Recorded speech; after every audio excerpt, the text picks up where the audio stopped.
Warning, incoming game over. Warning, incoming game over. Hello, everyone, and welcome into Game Over Toronto following a big Leafs win over the Tampa Bay Lightning. And definitely a good bounce back after a competitive loss against the Rangers on Saturday night. So welcome into Game Over. I'm your host, Zach Payne. With me is my co-host, Dominic Jones. And Dominic, how are we feeling tonight? Feeling great. That was another emphatic win. I wouldn't say it's dominant yet, but definitely emphatic. It felt dominant for a couple of moments there. There were a few moments where it was like, oh, this team is unstoppable. And then it fizzled into some more leafy kind of behavior in the final few moments. But overall, very, very happy with this game. Yeah, and it was it kind of similar to the Kings game, which you and I did the game over for as well, where it wasn't exactly the Leafs running the show the whole game. It was a lot more quality over quantity for the Leafs, except the quality shots that they were getting were going in, and they were going in rapid succession. The Leafs able to chase Andrei Vasilevskiy, a goaltender who widely regarded as one of the best in the league, and yet the Leafs seem to have his number for some reason. I don't really know why that is. I'm not going to question it, but ever since even the 2022 series that the Leafs ended up losing, they did very well against Vasilevskiy, and the 2023, of course, Vasilevskiy turned into a pumpkin, and the Leafs got a series win. And those trends have continued here tonight. So we're going to go ahead and start off with a very simple, in our first period, simple. The Leafs were attacking in waves tonight. I don't know what was going on, but the offense clicked. All four lines seemed to be chipping in. We had a lot of criticism for the third line in particular on Saturday night. And the change in this game was Ryan Reeves gets subbed out and Max Pacioretty swaps back in, except on the third line, Pontus Holmberg is demoted to the fourth line. And that seemed to bring a lot more, to your Star Wars guy, brought balance to the force in that the Leafs were able to just sustain pressure for large portions of the game when they had the puck. It was kind of weird. This is a game where when the Leafs were on, Tampa could not hang with them whatsoever. But there was also stretches where the Lightning kind of ran the show. And it was a bit of a weird game in that regard. Right off the bat, the Leafs forecheck in the first 5 minutes was spectacular.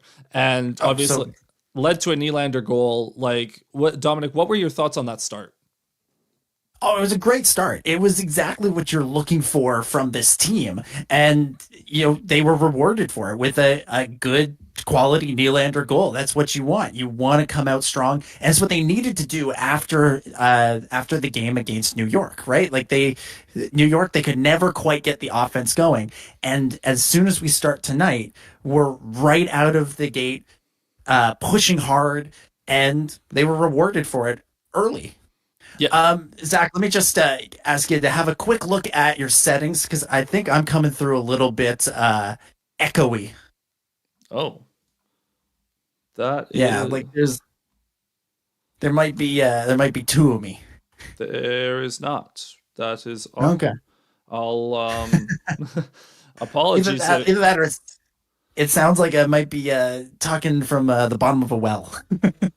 I apologize, everyone. That's how you're coming through to me through the Discord call. So that might just be okay. That might just be it. Huh. Might just be how you're sounding today. I don't know what the case is terrific. there. So amazing. Apologies, everyone, for the echoey audio. I can turn you down a little bit if that'll help at all. But sorry, everyone. I know that I've quickly become known for the technical issues on this channel, but we roll through the punches anyways. Yes. After the Nylander opening goal, though, so about 5 minutes in, Leafs score, everything's great. We're on top of the world. The shots were like 6-0 Leafs in the blink of an eye. And then Tampa Bay kind of started running the show back. It was probably a good 10-15 minutes where Tampa Bay, they started to sustain pressure, and Anthony Stolarz had to come up big multiple times. And, we'll talk about Stolarz and the penalty kill later, because the penalty kill came up huge at different moments of the game, aside from, a little bit of a lapse at the end of the game with a Braden Point goal. But Regardless, Anthony Stolars was tested early. He was good. And the Leafs were able to bounce back after that. And again, once the second period started, the Leafs were able to go back to sustaining pressure. They were rolling in waves. And let's talk about that third line for a moment. Max Pacioretty, John Tavares, and Nick Robertson. They connect on a goal. Pacioretty gets one over the shoulder of Vasilevsky. Bit of a floater, but not one that you would see go in most nights. But on the whole, that third line was solid. I felt bad for Nick Robertson because he was hunting for one. You could tell he really wanted a goal in this game.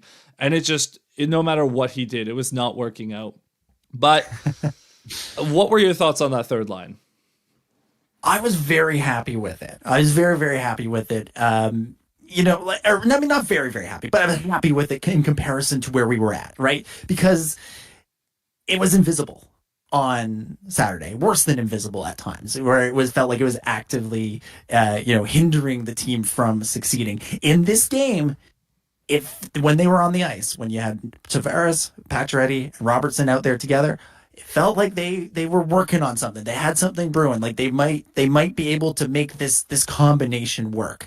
And I think, Max Pacioretty, he's sat for the last 2 games. I don't think you can sit him again, not for a while, anyways. There may be some kind of load management thing going on here where they don't want to play him every single game because of his injury history and his age. So I get that. I understand that. That side of it. So if you have to rotate him out, that's fine. But otherwise, I think he needs to be in there. If you want to get Pontus Holmberg in there from time to time, he's coming in for Ryan Reeves. Ryan Reeves, another one you're probably considering doing some kind of load management thing with. So I was much happier with this iteration of the line. They were rewarded for their play early on. Pacioretty with the goal. It was kind of a weird one. I don't think you score on that play many times, but sometimes you do. And Pacioretty, he's the guy who can make that happen with that weird shot from the point. That's one of those ones when it goes in, you're like, hey, wait, what? That's not supposed to go in. That's supposed to go wide. It's supposed to be a rebound. It's supposed to be an easy save. And it just floated past Vasilevsky. As you said, Leafs seeming to have Tampa's number here, seeming to have Vasi's number in particular, which was great as a Leafs fan, extremely painful as somebody who has Vasilevsky as their goalie in fantasy. But that line, that iteration of the line feels strong. That feels like we found the version of it that we can roll with until the real decisions start having to be made when Calle Yarncroc and Connor Dewar come back into the lineup. That's when those third and fourth lines, we might start to see some real competition for those spots and, might see a real rotation.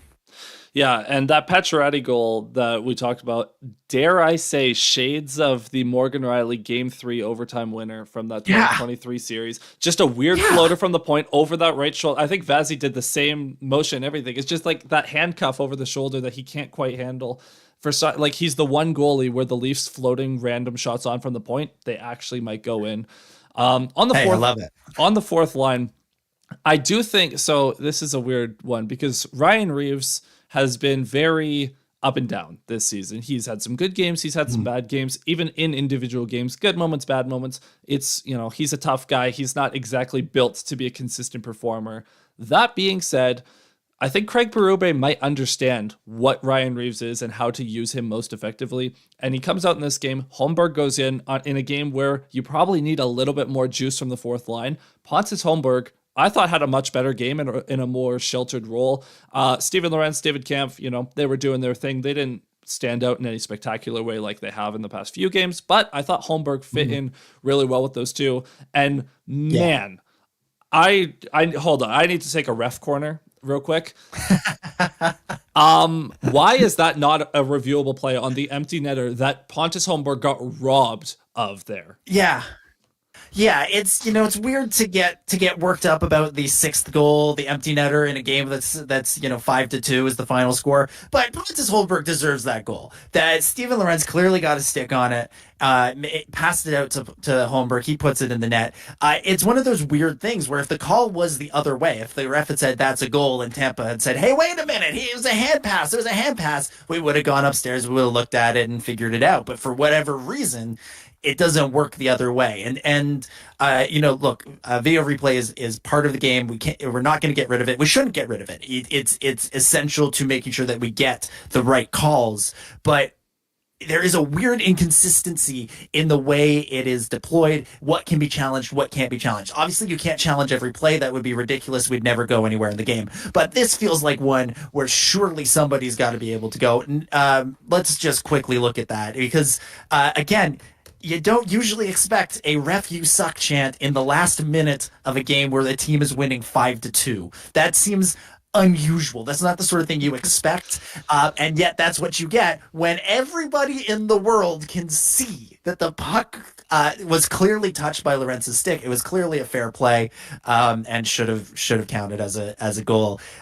It's an odd one. It's not one where there's a little bit of wiggle room. There's not one where there's a little bit of gray area. That's very, very clear. And as they said on the broadcast, like, Berube is there, arguing with the ref because he knows, like, Holmberg if Holmberg has a killer season, like the best possible season he could ever have, he's getting 15 goals. And really, he's looking somewhere in the range of 5 to 10.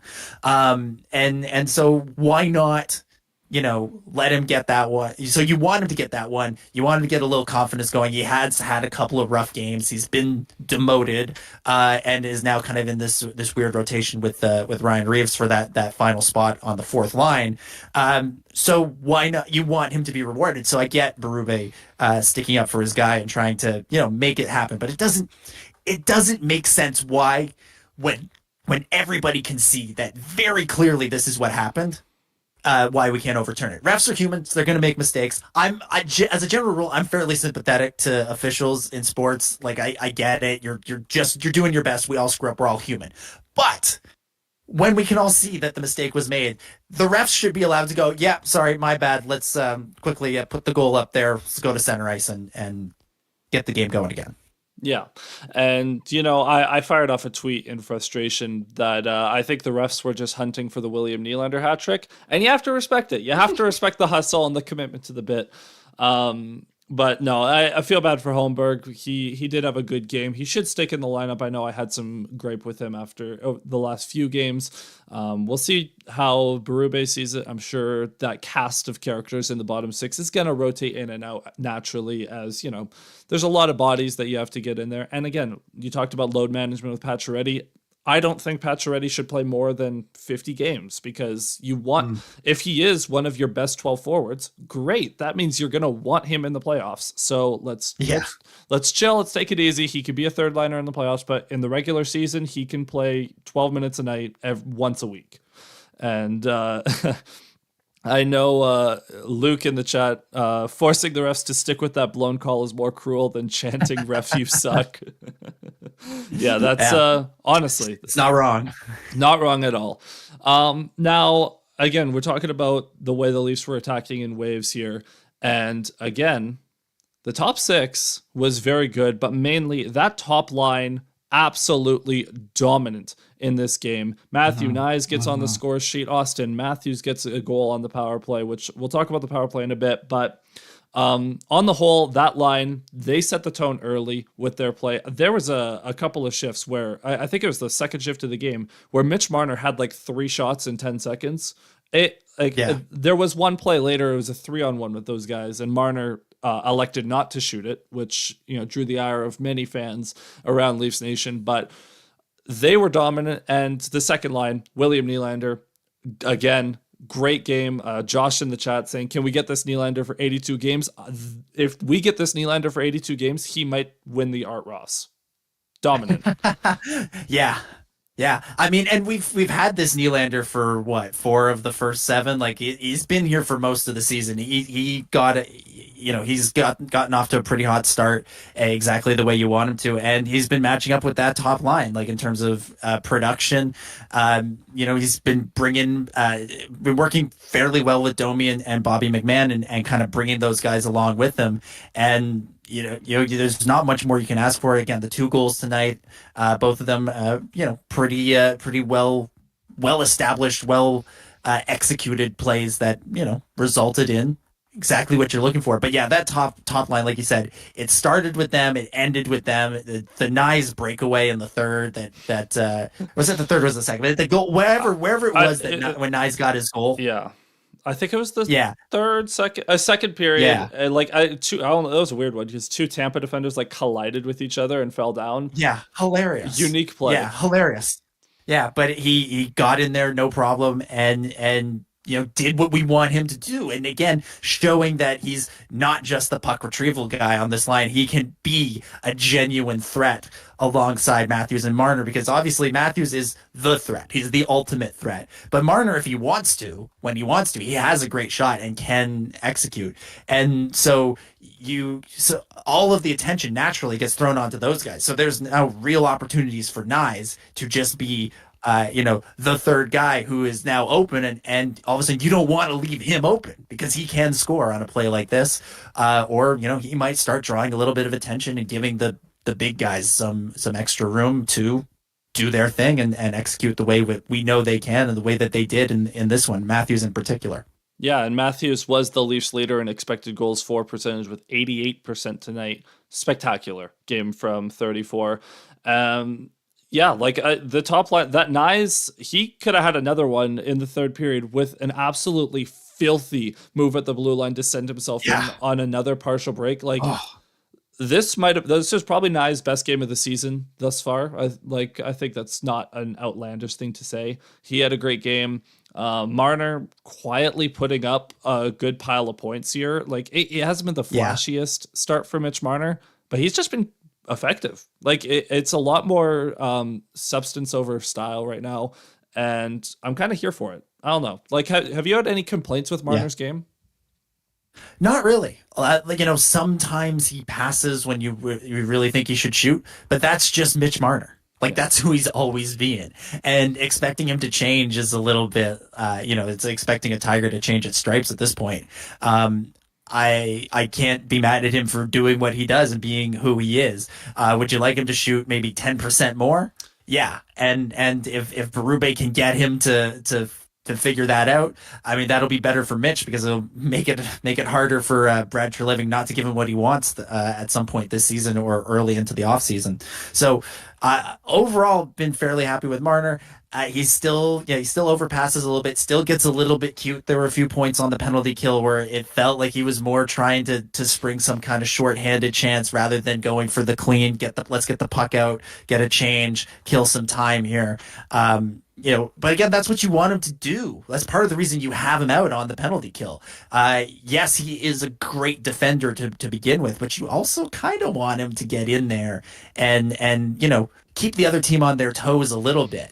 And if the NHL ever follows the PWHL's footsteps and institutes the jailbreak rule, boy, you'll see a lot more teams going with the Matthews Marner kind of penalty kill that we see the Leafs have been going with early on this season, because they can and will create some offense on the penalty kill, which is a nice little bonus to have from a team. Yeah, it's having both Marner and Matthews out there together, especially, there's going to be a few games this season where like they're going to score shorthanded goals. Like Matthews will score his first career shorthanded goal this year. That is a near certainty. As long as he is on the penalty kill, the odds of that happening are very high. I thought well, actually, you know what? We might as well just switch over right now to our second period to talk about the penalty kill, and there's a very big cog in the penalty kill wheel, and that's Anthony Stolarz, who once again was absolutely spectacular. I was talking to a group chat of mine, shout out the Boo chat, and one of my friends in there said there's largely not a big difference in the penalty kill, except for the fact that the goalie can make a save this year. And honestly, that might be that might be completely factual. Anthony Stolarz has been spectacular so far. There's no way around it. I kind of was a little annoyed that Braden Point scored at the end of the game, even though I have Kucherov on my fantasy team, just because it's like I kind of want Anthony Stolarz to get rewarded for with his stats for how good he's been. But in particular, the penalty kill came up huge. I think it might have been 3-1 when this happened, and the Leafs delayed penalty, whatever, and then a scrum ensues after the play, and Max Domi, in his infinite wisdom, rips a player's helmet off and gives Tampa Bay a full 2-minute 5-on-3. And it was sketchy, it was scary, but damn, the Leafs killed it off. Thanks in large part to Anthony Stolarz with a potential save of the year candidate. It's wild. That was incredible. I don't think I've seen a Leafs goalie make a save like that since Cujo. That was incredible. What a save. So if you need me to jog your memory, for those of you watching, basically Jake Guentzel gets the puck at the side of the net, and Anthony Stolarz is a step or two off of the post. So Guentzel has room to tuck it in short side, and something prevented him from shooting that puck in directly. I don't know what happened. Maybe John Tavares' amulet had something to do with that. And Anthony Stolarz, falling backwards, is able to sweep that off the line with his glove. Just absolutely incredible athleticism. And again, we've talked about this before. Anthony Stolarz is never out of a play because he's just so tall and lanky that he just has this ability to reach for the puck when he shouldn't be able to. It absolutely incredible. Like, what were your thoughts on Stolarz in this game outside of that save as well? I mean, just to say again, like, that save was incredible. That was one of those sort of on your feet moments for this game. But yeah, he was reliable. Again, there's a few moments here where he occasionally, I feel like there's some like speed wobbles with him where he doesn't quite control the rebounds as well as you'd like. He can be a little bit jumpy. He's pretty good at staying in his net, but he can get a little bit, hopping around. I'm not talking about going to, play the puck. I'm talking about like there's some times where he feels like he's doing a little bit of like jumping to save the puck, but it's working. It's working. The puck is staying out. You look at the 2 goals tonight. One of them was just an elite passing play by elite players on the power play when the game was already over. Yeah. Well, I think we'll start with the one where it's just sort of like, that's just a good goal. Yeah. What are you gonna do? Sorry. Yeah, you can't complain about that. Obviously you'd like a save on every single play, but if that kind of goal goes in, you're just sort of like, sure, okay, fine. That one's fine. He got a little over aggressive, but. Yeah, the other one is just a fluke. It's just bad luck for everybody involved. Nick Paul with the break, Simon Benoit trying to chase him down. Stolarz makes the initial save, and Benoit just crashes into him and knocks the puck in. It's like the worst kind of own goal, But again, it's just the sort of thing that like that's gonna happen. It's just gonna happen, and it sucks that it had to happen, and it sucks that Stolarz again. He doesn't get a shutout. He hasn't kept Tampa to just one because of a goofy play like that. But it's one of those ones where you just sort of kind of go, all right, Benoit maybe should have trusted his goalie, should have stopped better, could have been better on his edges. Like, he was trying to get back to stop a breakaway. I can't fault the effort. Maybe you could have read the play a little bit better. Maybe there's some more hockey sense in there for Monsieur Benoit. But otherwise, it's just a goofy thing that happened, and it's going to happen to every team at some point this season. So this was our turn. I don't know if that's necessarily true. That's a bit of a weird one. I don't know the last time I've seen a player diving to stop a breakaway and knocks it into his own net. That literally isn't going to happen to every team, but every team's going to have a goal like that this year, where they're going to go where you're like, that just sucks. Hell did that go in? That one and that was ours, at least for this week. If there is a world out there where the Lightning don't end up scoring that power play goal at the end, and that is the reason that Stolarz doesn't get a shutout, like, could you? Like you say, it's a very unfortunate play. A little funny in retrospect now that the Leafs won. Hilarious and fun. It's just one of those, because it's weird, because you think most breakaways in the NHL, right? The guys that are back checking, they're like, okay, we're back checking, but unless I really have a chance at this, I'm going to kind of just let up a little bit, save some gas. The one time a player like is out of the play but still hustles back regardless, that happens. Like, go figure. It's an unfortunate play. Josh in the chat saying, can we get an update on Zach's feelings about Domi? I hate to break it to you, Josh. Still not positive, but he had a pretty good game, and the fight at the end is vibes, whatever. That's fine. He can fight. That's a fine situation to fight in. That's one of two places he's allowed to fight. That, or if the Leafs are getting their ass kicked and they need an energy boost. Look, Matt Sundin has been in town a lot lately. He was there tonight, and he's been singing the praises of Max's dad lately. Yeah. And I wonder if Max is hearing that going, maybe I need to incorporate a little bit more of dad's game into mine. And, that's hence why we got the dopey helmet pull off and then the fight at the end. Yeah. Yeah. I don't know, but I think on the whole, I'm fine with Domi in this game. That second line was absolutely spectacular, so I'm not going to say anything too bad about them when that's the case. Now, back to the penalty kill.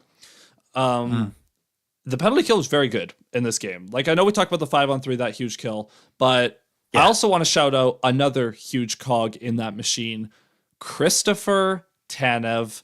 The man, I think I was talking to Josh and Kaya in the Leafs chat in Discord, and Kaya referred to Chris Tanev as looking like Noah Khan, and I can't unsee it now because he really does. But Chris Tanev, absolutely spectacular in this game, blocking shots left and right, no matter how injured he may be.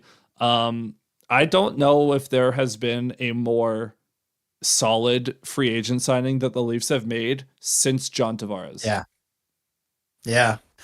He's doing great. Like, we're seeing him, do what he was brought in to do. Now that results in me having a minor cardiac incident every game when he takes a shot off the elbow today, and now he's hobbling around, and constantly worried that the next puck is going to take him out for 6 months.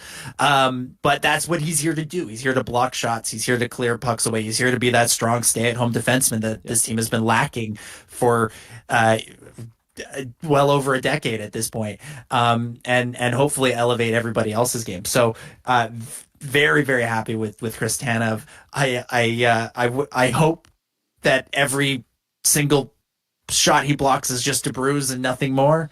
But maybe once we've been talking about load management for Reeves, for Patches, maybe Tanev needs to get in on some of that as well. And you know what, we'll give Liljegren or Myers or Hakanpää when he's ready. Give one of them a go, and just so that this man isn't destroyed when the playoffs roll around, when we actually need him to, truly lay his body on the line the way he's so willing to do so early in the season, which is incredible to see just from an effort standpoint. Yeah. And look, I don't, it's game 6 of the season, right? And I'm still wondering if Jani Hakanpää is a real thing or just a concept. As for Chris Tanev, I don't know if you saw the quote before the game. He was talking to the media. He's like, yeah, I blocked a shot and my leg went dead. That is not what I want to be hearing, man. That's not supposed to happen. Like, dude, I do not want to hear that you... In what world does the phrase "it went dead" a good thing? That's never a good thing. That's never what you want to happen. Even if you're talking about your phone, oh, my phone went dead. You're like, that's not good. Find a charger. It's a terrifying quote, but I'm still in awe of this player. It speaks to the toughness that he has. I'm assuming, I don't know if you've ever experienced this, like when you get hit, like in your leg or whatever, and it just feels like it goes asleep. I'm assuming that's what he felt. It's just I don't want to hear you talking like that, man, because I need your ankles and your knees to be okay. And the same thing with Pacioretty. I do not think Tanev should play more than 50 regular season games. Like, I know he's amazing and solid, and he probably will play as many as the Leafs, or as many as he is able to. It's going to be scary, though. That means we have to endure 82 games of Chris Tanev terrifying us and us thinking that he may, in fact, be injured. As for the rest of the... I will say, okay, go ahead. I will say real quick, I saw Chris Tanev walking his dog this week out in Toronto, and he seemed fine. So let's hold on. I'm going to hold on to that. Hopefully, we'll have to count the dog walks per 60 to see how healthy he is this season. But as for the rest of the defense score, I thought McCabe had a good game. Got into a scrum at the end with I think Azamont or something, or I don't know who is. I wasn't really paying attention to the names on the ice. I just saw the fights, and McCabe had his helmet off because he got punched. Very solid game for McCabe. Oliver Ekman-Larsson, I think so far, this has been my coldest take of the last 12 months, is that OEL was a bad signing. I am eating so much crow on that because Ekman-Larsson has been absolutely he's the reason Nylander got his second goal of the game. He stops a play in the neutral zone, feeds it back up. Bobby McMahon with the hustle gives it up to Nylander. Ekman-Larsson, very solid. I'm still waiting for one of these bombs from the point that's just gonna, on the power play, that's just gonna beat the goalie from distance. But he's done a really good job on the power play of quarterbacking it. And I think on the whole, OEL might be the Leafs. He might be their second best defender so far this season. He's been really good. He's been really, really good.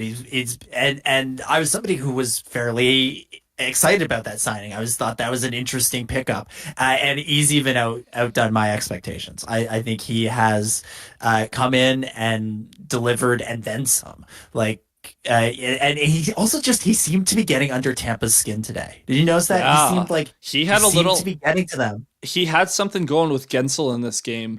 Gensel took a dumb penalty on him at one point, and OEL comes back like 5 or 10 minutes later with an admittedly late and high hit that deserved to be called. But he just sat Gensel down. Gensel stayed down for like 2 minutes. Like he felt that one. And forgive me, I forget who tweeted this out, but someone on Twitter had said that OEL there's a little bit of nastiness that comes out every once in a while. And when it does, I'm here for it. Because you know what? That is something that the Leafs have lacked on the back end for a long time. So do more of that, please. He's not the guy. Yeah, he's not the guy you expect it from. But when it happens, you're like, okay, all right, I'll take that. It's just another tool in his arsenal Mm. if he can continue to inject that along with revitalizing Power Play 1, then things are looking pretty good. Yeah, exactly. So we're going to transition into our third period here. As we do, you'll see, for those watching live, our merch is going to be on the screen, the Game Over merch. Go check it out at, I think it's the GameOverNetwork.com. You can scan the QR code on screen as well, and just go check out our merch because, we are a startup, and any little bit of support you can provide us would be greatly appreciated. Now, we have to do this because we do it every game. The power play. This is, we always, unfortunately, we have to dedicate a segment to the power play each and every episode. And this is one where it's a little weird because the Leafs scored a power play goal in this game, courtesy of an Austin Matthews rebound goal where Vasilevsky, it was weird. Vasilevsky, squeezed it against his chest, but stayed standing up. So when the puck dropped, it was just sitting there in his 5-hole and Matthews tapped it in. Again, speaking to the voodoo magic the voodoo that the Leafs have over Vasilevsky. But on the whole, what did you think of the power play in this one? It's a weird thing because it's still not where I want it to be. It's still not where you want it to be. But I felt like there were some signs of improvement. The goal was nice. It was nice to just get a goal again, continue to show that this unit can work, remind the players as much as anybody else that this can work. We can make this happen. So, continue to try, continue to work at this. And that Matthews goal was because they were swarming the crease. They were in the dirty areas. Tampa wasn't really making them pay for it at that point. And Tampa didn't really make them pay for it at many points in this game. So maybe it's a little easier than it was against, say, New York. But, a criticism that I think is valid from the game on Saturday was that they weren't, going for those greasier goals. I talked on Saturday, that Shesterkin was making some beautiful saves with the windmill glove and everything. But, the Leafs, those were all clean shots. They were, great shooters going up against a great goalie, and the great goalie won.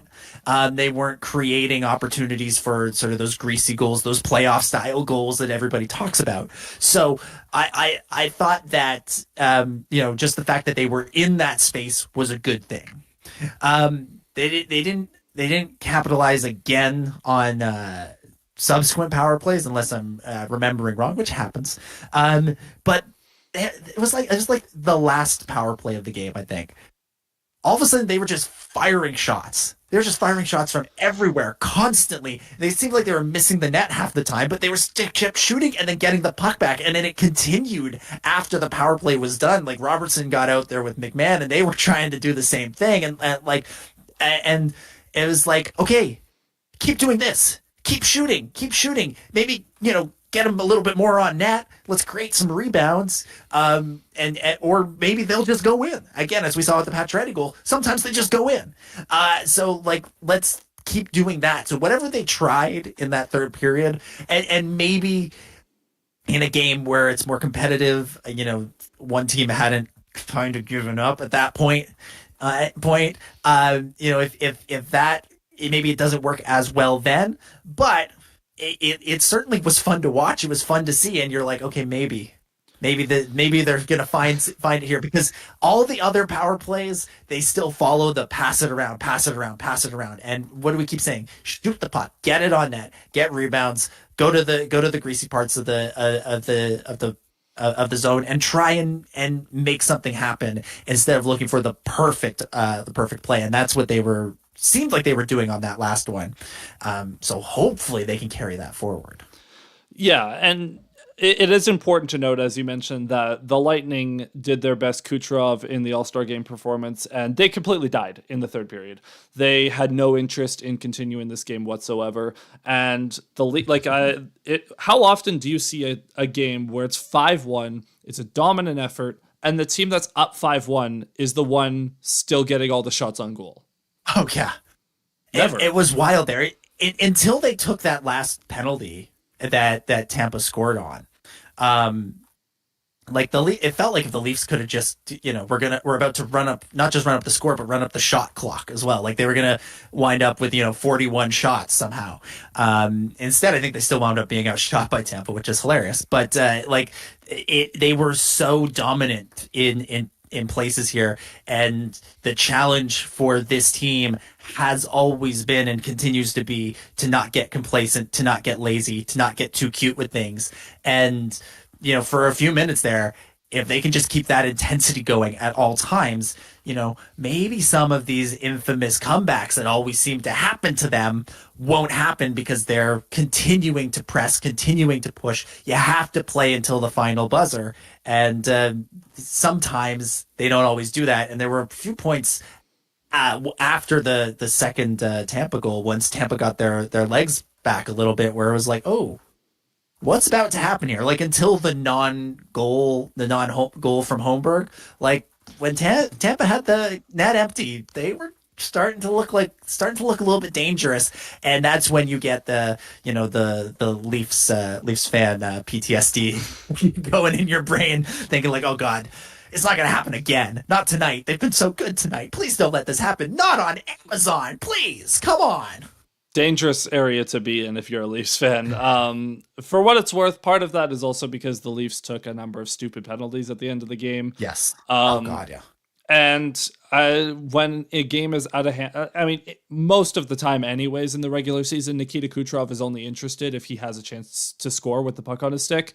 And when the Lightning are on the power play, that's when he has the puck the most. So that's probably why they started looking better at the end of the game, because he was like, oh, hey, it's time to rack up a few points.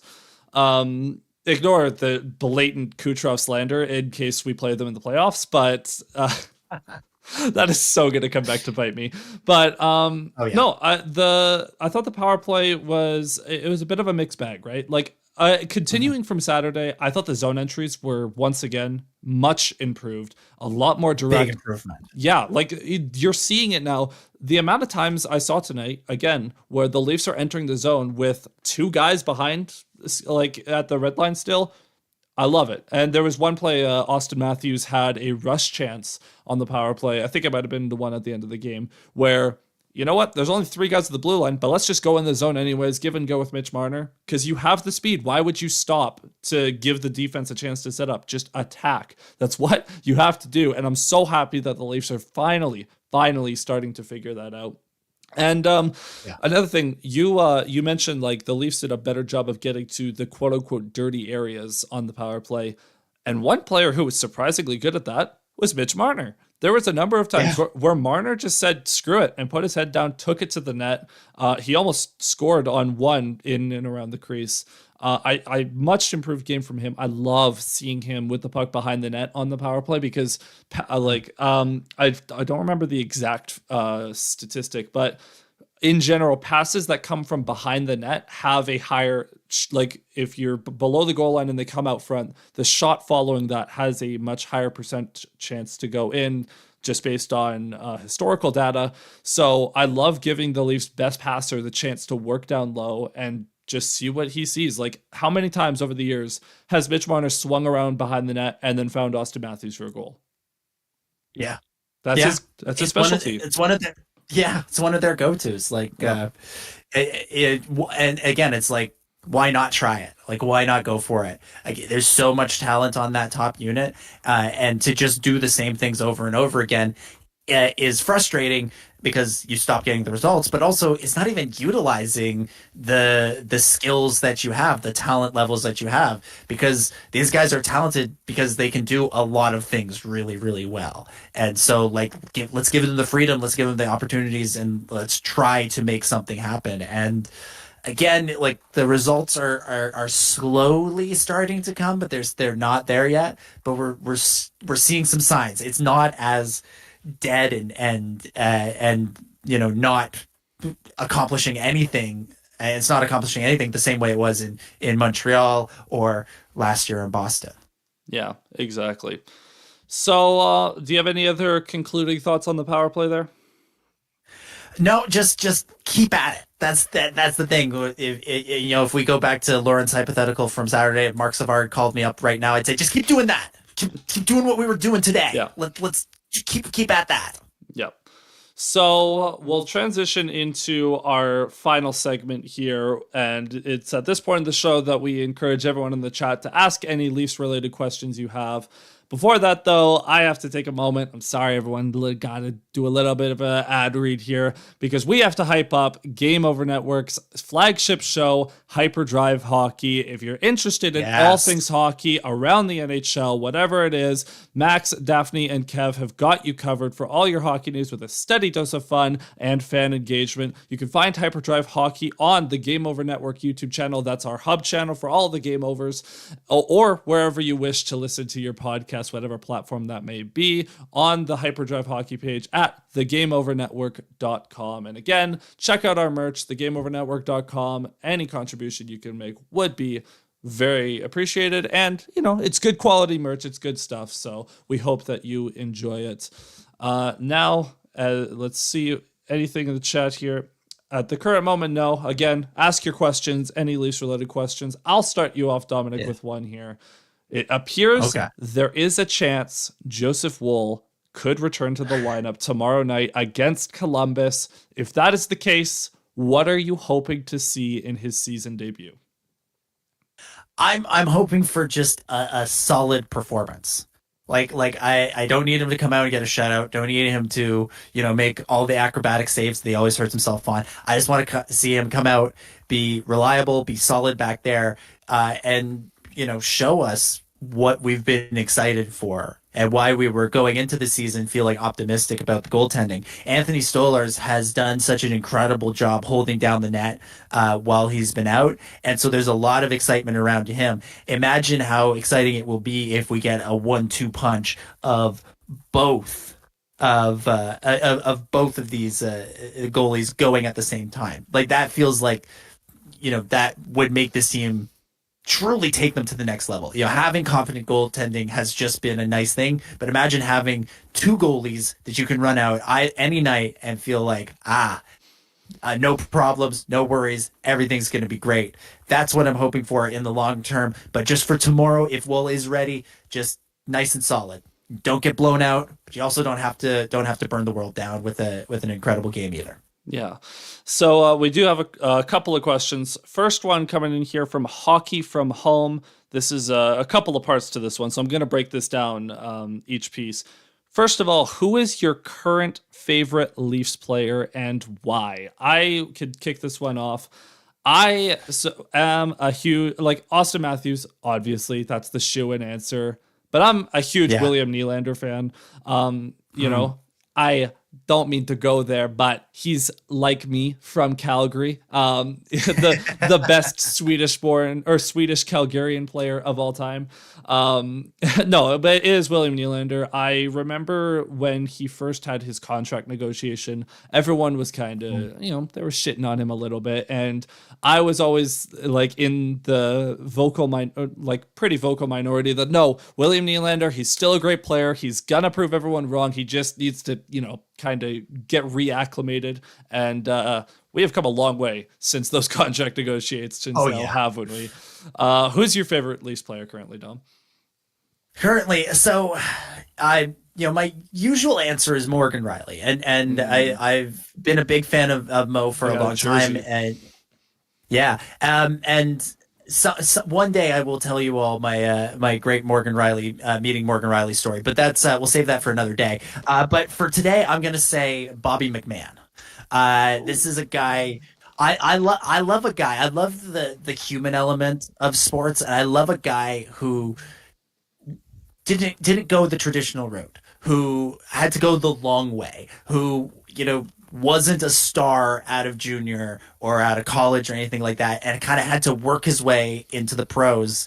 And, he was a bubble player for most of last season. And whenever he was on the ice, I was like, there's something here. I like this guy. I like what he's doing. I hope he can figure it out. And then I was lucky enough to be at the game where he got his hat trick. Me and my dad were there, and we both left that game going, this guy's legit. This guy's incredible. And it was also at a time, and I know this is a player you really like, Zach, but it was at the time when Tyler Bertuzzi was really struggling. And so we spent a few weeks afterwards as Bobby was racking up goals going, he's starting to catch up with Tyler here. I wonder who's gonna get to hold on to that spot. And then of course Bertuzzi, picked it up in the playoffs as he does, and Bobby got hurt. But to see him, I was worried when he got sat for the first game, but to see him come in and reestablish himself this season has been really rewarding and really fulfilling to see. So I'm very happy with Bobby McMahon. So I'm going to go with him as my favorite player right now on this current Leafs team. Is Bobby McMahon's hat trick the most obscure hat trick you've personally seen at a game? Yeah, I think so. Because I think the only other hat tricks I've seen have been Matthews, and I feel like either JVR got a hat trick at a game I was at, or it was very, very close to getting a hat trick. Like he had two, and there was a third that might have been his, and I think it wound up being credited to somebody else. And then I've seen like one or two with the Marlies and that sort of thing. But definitely McMahon, definitely the most obscure one. But I loved it. It was great. I think I might have you beat. Oh yeah, Tyler Ennis. Oh, I was in the building for Tyler Ennis's. I think it was his only hat trick of his career. The Leafs beat the Flames 6-2 that night in a game where Freddie Anderson actually stole the show. And then Matthews, I've seen a Matthews hat trick. He had a good one against Calgary last year. It sucks because I only get to go to one Leafs game a year, right? Living in Calgary. So right. Thankfully the Leafs have given me some good shows over the years. But yeah, Tyler Ennis, definitely the most obscure hat trick I've ever seen. That's a great one. That's so good. So second part of the question from Hockey from Home. Also, both Hockey from Home and anyone else in the chat, feel free to also answer who's your favorite Leafs player right now, because I think it's an important, it's an interesting question. It's always fun to see who everyone's favorites are. Score prediction for tomorrow against the Blue Jackets. Now, these are always finicky in hockey. Big caveat with that is score predictions in hockey in general are a bit of a fool's errand because you're going to be wrong. But so I'm going to take the quote unquote safe answer and say 4-2 Leafs because that seems like that's I was genuinely thinking the same thing. I genuinely was thinking the same thing. It's mine now. So I'm gonna say it's, we've just come off a big win against Tampa, a team that's real we saw as a test. This game against Columbus almost feels like it could be a little bit of a trap game, but I still think the Leafs are gonna pull it off. So I'm gonna say 3-2 for the Leafs over Columbus tomorrow. If we get trapped gamed in Game 7 of the season, I'm gonna cry. And then Hockey from Home also asked who's doing the game tomorrow. I believe that's you and Lauren are going to be doing tomorrow's broadcast, correct? So me and Lauren, yep. Yeah, make sure to tune into that tomorrow night. Luke in the chat, what was better, Vazzy's snow shower in warm-ups on Morgan Riley or his early shower in the second period? Oh, Luke, I love you, buddy. That it didn't even seem like Vazzy had any like ill intent with that snow shower. Like Morgan Riley literally looked up and just had the like really dude face on. So I this is the first time hearing about this. I came running in about 3 minutes before puck drop today. That there was a chance Zach was going to do this by himself today. I was at the Matt Sundin event at the Hockey Hall of Fame, so like I thought I was going to wind up missing some of the game. I forgot that the game started at 7:30, which was very nice. So I got in there and they were just about ready to drop the puck, and so it was a nice. A little bit of relief. So I didn't even see this. I must have missed it if they touched on it during the intermission as getting set up for the stream. So I'm gonna look this up afterwards because that's a bold move. And then that's what they say, karma's a bitch, and I think you could pull something like that off, and then you get chased from the game. I don't know if you're gonna get this reference, but every time I hear the phrase "karma's a bitch" now, all I can think of is that damn JoJo Siwa song. It's so bad and I can't escape it. Like anytime the word karma comes up, that for some reason that gets stuck in my head. But it looks like I go to the Taylor Swift song. There you go. It looks like that's all the questions for tonight. Love seeing the interaction in the chat. Hockey from Home, hope to see you tomorrow night. A few people answering their favorite Leafs. Nick Robertson, pull from Mark. That's a nice one. Maddie Nyes, yeah. So thank you so much to everyone in the chat. It's always fun to interact with you guys each and every stream. So that is, I think, where we are going to wrap up the show. But real quick, before we do, I got to remind you guys that Game Over is not the only program that we offer here, because we also have the show Game On, because after the game, you love to come hang out and decompress after a win or a loss, whatever it may be, but you also got to get prepared before the game, and that's what Game On Toronto is here to do. It's short-form news content covering everything you need to know about the Leafs, hosted by Josh Ruckstuhl, who has been active in the chat, as you guys have all seen. He gives you your news Monday through Friday, every single day, in under 10 minutes, so that you can know everything you need to before each and every game. You can find it on the Game Over Toronto YouTube channel right here. If you like and subscribe, you will never miss an episode, as well as any podcasting platform you want. You can find it at thegameovernetwork.com. Once again, if you need anything, just go to thegameovernetwork.com. That's kind of your hub for everything you need to know about our network. So Dominic, it's been a pleasure. Where can people find you to stay up to date with what you're doing? You can follow me at DominicJ25 on Instagram and Twitter. Like I always say, Instagram is my usual spot for social media, but I'm trying to get better at utilizing Twitter some more. So follow me there and check out my Star Wars podcast, the Star Wars Underworld. We're starting to look ahead at the new Skeleton Crew show that premieres at the beginning of December. So lots to be excited about in the galaxy far, far away. And of course, make sure you're following Game Over on all the social media platforms. Game Over Network on Instagram, Game Over NHL on Twitter. Just search for Game Over on Facebook and like us over there.